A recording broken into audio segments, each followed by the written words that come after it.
Think you know the sport? PointsBet Canada is live in Ontario.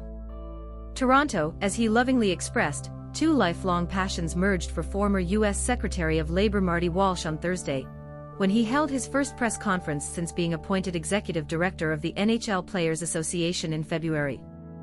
His first passion throughout unionism, something he was born into growing up in Boston as the son of Irish immigrants, learning the importance of representation from his father, a dinner-table worker. He carried this mentality into his political career. And even when criticized for being too close to organized labor, he said Thursday, "I wear my unionism with a badge of honor." Walsh, 55, was mayor of Boston from 2014 to 2021, and left his post in 2021 to join U.S. President Joe Biden's cabinet as Secretary of Labor. Under the Biden administration, Walsh oversaw regulations to protect the rights of more than 150 million workers nationwide. He was previously president the International Labor Union of North America and chairman the Construction and Trades Council in Boston. Walsh's second passion, hockey, of course. He grew up being a die-hard Boston Bruins fan, cheering for the likes of Gerry, Cheevers and Terry O'Reilly. As reminded the media on Thursday, one of her most meaningful childhood memories came in 1975, when she was 7 years old when was battling Burkitt lymphoma, a form of cancer. Bobby Orr, who uses crutches after he had knee surgery, visited Walsh at Boston Children's Hospital. Walsh was a Bruins season ticket holder from the late 1980s to the mid-1990s.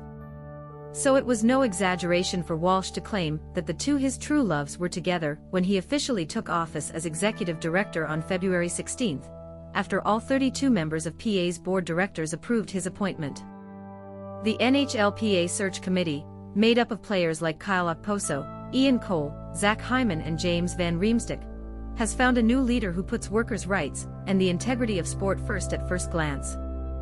The players deserve a leader who knows who they are, their families, and we can move from there, Walsh said. In the NHLPA's past history, we've seen different leaders doing great things here. I think I will probably bring a different perspective from each of them. Walsh was the first secretary to leave Biden's cabinet.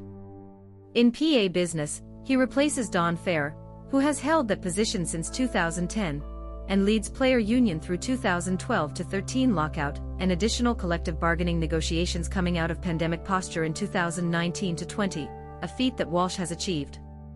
He did his best to praise Fehr on Thursday. The search committee was formed in April 2022 to find Fehr's successor. Speaking to the media for more than half an hour, Walsh had no shortage of brand new, hot topics at work. With Fehr's phasing out and the disappearance of his presence in society, it was as if a year's worth of questions had piled up. Most prominent of these concerns NHL's salary cap and possibility of exceeding $1 million projected for 2023 to 24 after Commissioner Gary Bettman mocked that league would be open to it. Walsh's overall warmth on Thursday showed he liked the idea of a cap increase, but was not open to making any particular concessions in return. Would I be interested in raising the cap? Yes, but players are not currently interested in raising escrow, Walsh said. As for his general thoughts on an NHL economic system alien to him, including the fixed frontier, he said he needs some time to think about the next CBA negotiation, which is still 2.5 years away. The possibility of players participating in the Olympic and World Hockey Cup was also repeatedly raised in the press. Walsh expressed interest in wanting to start conversation and get something on paper to make a World Cup for 2025 realistic possibility. He declined to comment on Russia's involvement in the ongoing war with Ukraine. The issue that Walsh was most asked to address the issue of whether players choose to wear or not wear a pride jersey during the warm-up. Walsh expressed his desire for every NHL locker room to be an inclusive space. As Massachusetts state legislator in the early 2000s, he played an important role in pioneering same-sex marriage laws.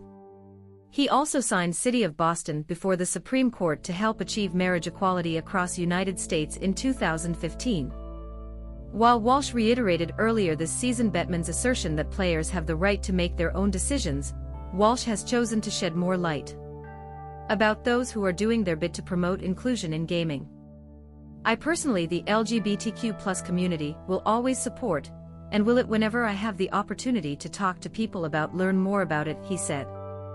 But I think it's the individual right of people to wear a jersey. It's a warm-up jersey before games. I don't believe the LGBTQ community should feel that NHL players are turning their backs on them. Most of the players have worn the jersey. The vast majority of players have. Overall, Walsh has a lot of work to do as he gets to know the NHL players, their owners, Commissioner Bettman, and the collective bargaining agreement. It wouldn't be a surprise to see an early slow burn. He made multiple references to the next CBA being 2.5 years away, implying he could spend time sinking his teeth into the biggest problems. When the time comes as Walsh loses his commitment to working people, his past shows that he is more of a unifying voice than a belligerent voice. He never led a quit job his career, and in 2021 he moved to St. She has a long history of bringing opposing sides back to the table, from helping end the 9th-month nursing strike at St. Major League Baseball lockout 2022. Spills Walsh covered a few other key issues in Thursday's press release. In the 2018 Canadian World Junior Player Sexual Assault investigation earlier this week, the IIHF announced that all players on the 2018 World Junior team are banned from future international events pending an investigation into their involvement in a potential group sexual assault. We'll have to wait until the findings come out, Walsh said. At the moment this is an ongoing investigation. I cannot comment on the investigation at this time. But any circumstance that arises regarding a player, whatever it is something we will take very seriously at the NHLPA.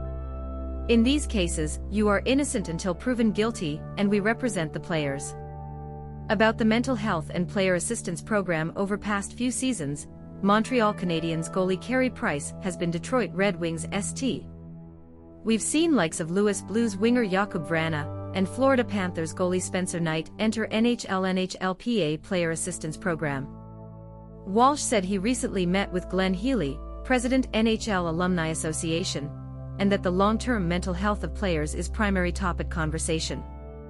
I represent National Hockey League players today, and they will be alum one day, so we want to make sure the transition from player to alum is a smooth transition, Walsh said. On his connection to the Boston Bruins and owner Jeremy Jacobs, Walsh has affiliation with NHL holders at Boston Bruins. Jeremy Jacobs, who donated $13,000 to Walsh's political committee in 2017.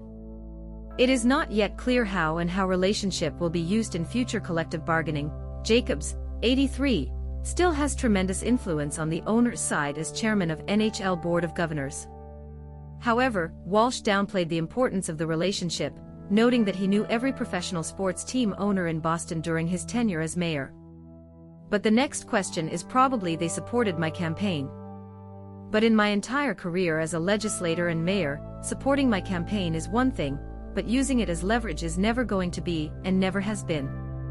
Recently by Matt Larkin.